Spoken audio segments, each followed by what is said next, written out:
भारत के मुख्य न्यायाधीश श्रीमान डी.वाई. चंद्रचूड़ जी, केंद्रीय कानून मंत्री मेरे साथी श्री अर्जुन राम मेघवाल जी, यूके के Lord chancellor mister Alex shock, attorney general, solicitor general, supreme court के अन्य सभी माननीय जजेस, बार काउंसिल के चेयरमैन और सदस्य, विभिन्न देशों से आए हुए प्रतिनिधिगण, राज्यों से आए प्रतिनिधिगण, देवी और सज्जनों, दुनिया भर की लीगल फ्रेटर्निटी के दिग्गज लोगों को मिलना, उनके दर्शन करना, ये मेरे लिए एक सुखद अनुभव है।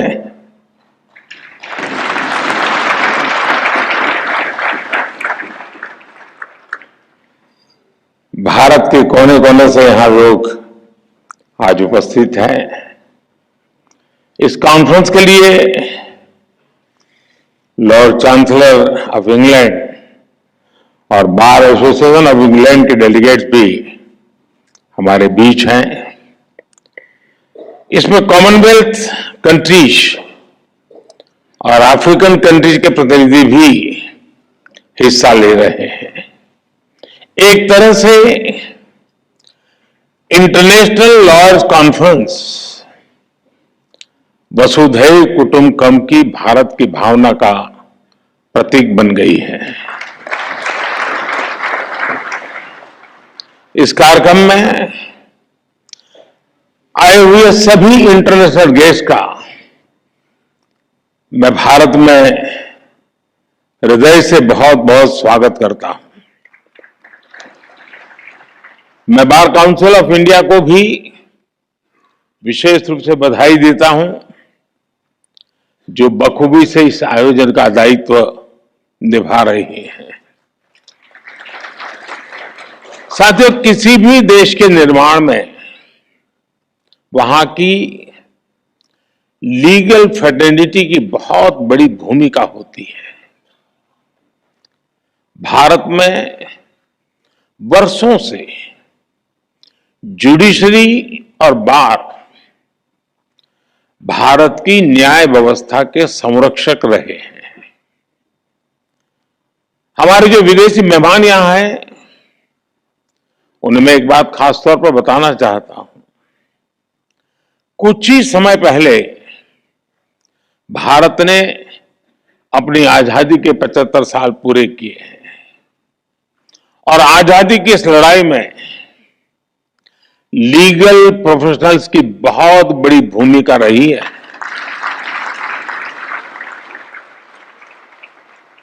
आजादी की लड़ाई में अनेकों वकीलों ने चलती हुई वकालत छोड़ करके राष्ट्रीय आंदोलन का रास्ता चुना था।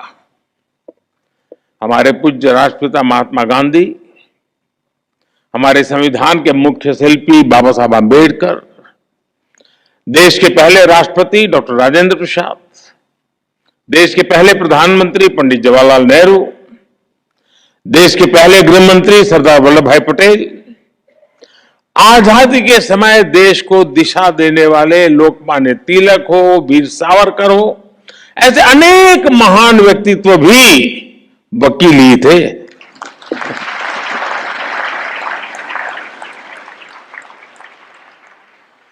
यानी लीगल प्रोफेशनल्स के अनुभव के ने आजाद भारत की नींव को मजबूत करने का काम किया। और आज जब भारत के प्रति विश्व का जो भरोसा बढ़ रहा है, उसमें भी भारत की निष्पक्ष स्वतंत्र न्याय व्यवस्था की बड़ी भूमिका है। आज ये कॉन्फ्रेंस एक ऐसे समय हो रही है जब भारत कई ऐतिहासिक निर्णयों का साक्षी बना है। एक दिन पहले ही भारत की संसद ने लोकसभा और विधानसभाओं में महिलाओं को 33% आरक्षण देने का कानून पास किया।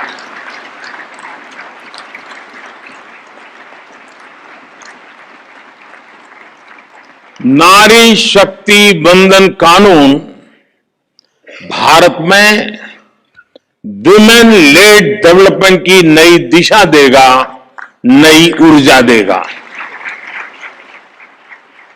कुछ ही दिनों पहले ही G20 के ऐतिहासिक आयोजन में दुनिया ने हमारी डेमोक्रेसी, हमारी डेमोग्राफी और हमारी डिप्लोमेसी की झलक भी देखी।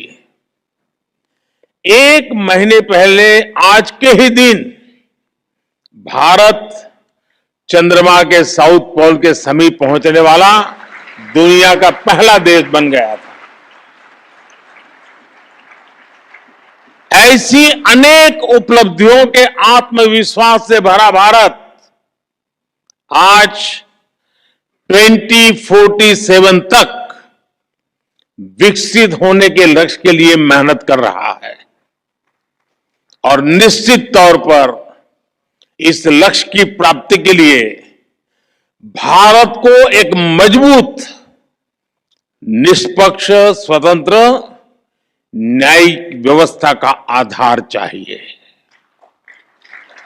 मुझे विश्वास है इंटरनेशनल लॉयर्स कॉन्फ्रेंस इस दिशा में भारत के लिए बहुत ही उपयोगी साबित होगा।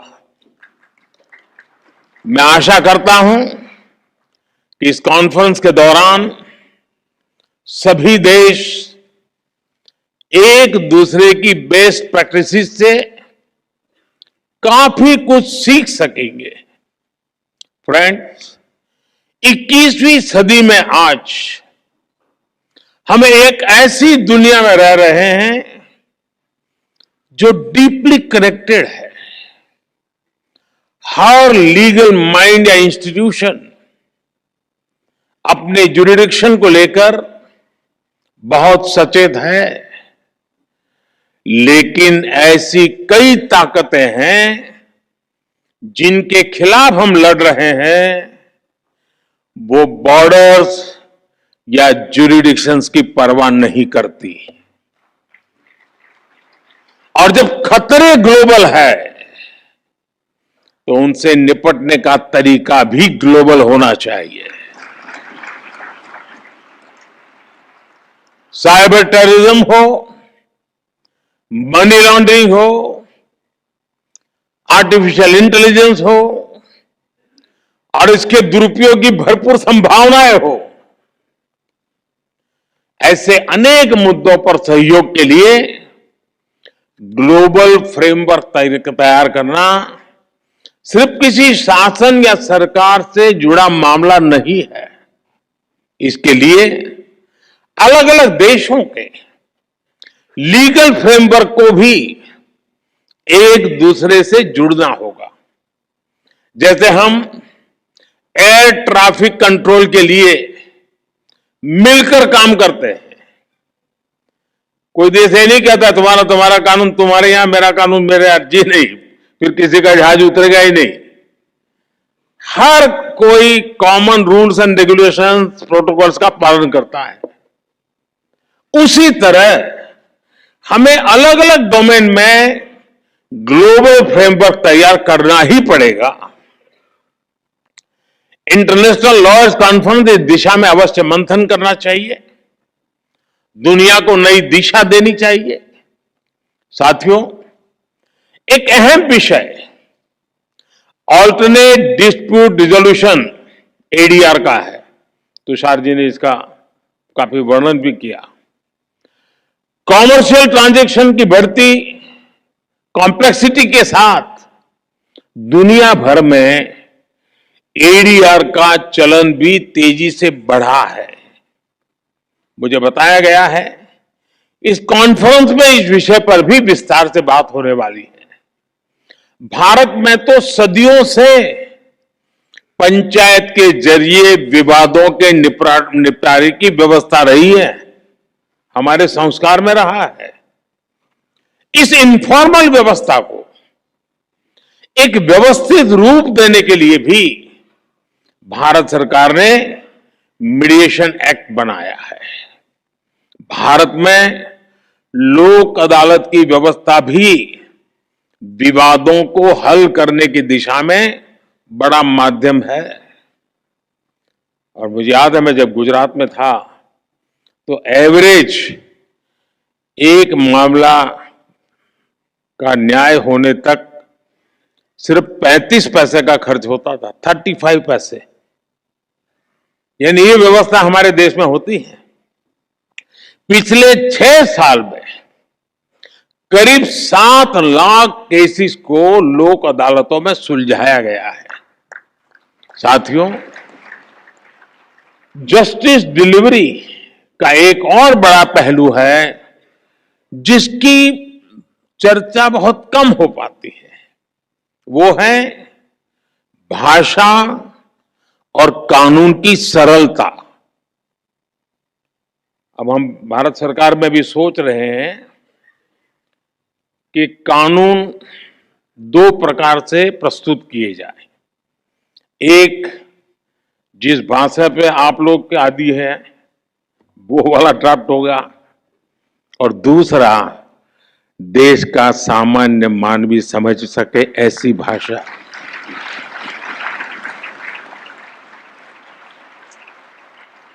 उसको कानून भी अपना लगना चाहिए। हम कोशिश कर रहे हैं, मुझे भी सिस्टम भी उसी ढांचे में पली बड़ी है तो उसको बाहर निकालते निकालते, लेकिन हो सकता है कि अभी मुझे काफी काम है, मेरे पास समय भी बहुत है, तो मैं करता रहूंगा।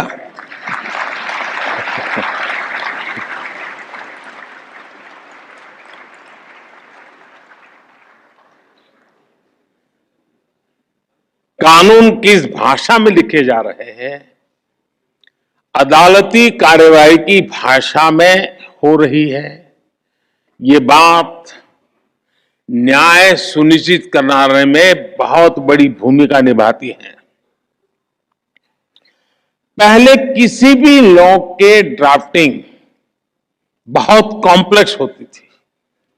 सरकार के तौर पर अब हम भारत में नए कानून, जैसा मैंने आपको कहा, 2 प्रकार से, और जितना ज्यादा हम सरल बना सके और हो सके उतना भारतीय भाषाओं में उपलब्ध करा सके, उस दिशा में हम बहुत सिंसियरली प्रयास कर रहे हैं। डेटा प्रोटेक्शन लॉ आपने देखा होगा, उसमें ये सिंप्लीफिकेशन का हमने एक पहली शुरुआत की है, और मैं पक्का मानता हूं कि सामान्य व्यक्ति को उस परिभाषा से सुविधा रहेगी। भारत की न्याय व्यवस्था में मैं समझता हूं ये एक बहुत बड़ा परिवर्तन हुआ है, और मैं चंद्रचूड़ जी का पब्लिकली मैंने एक बार अभिनंदन किया था, क्योंकि उन्होंने कहा कि अब कोर्ट जजमेंट का ऑपरेटिव पार्ट जो लिटिगेंट है उसकी भाषा में हम उपलब्ध कराएंगे। देखिए, इतने से काम में 75 साल लग गए, और ऐसे के लिए, इसके लिए भी मुझे आना पड़ा।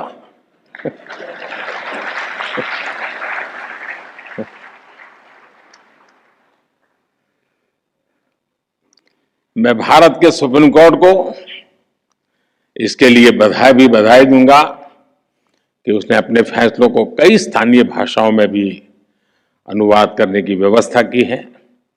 इससे भी भारत के सामान्य व्यक्ति को बहुत मदद मिलेगी।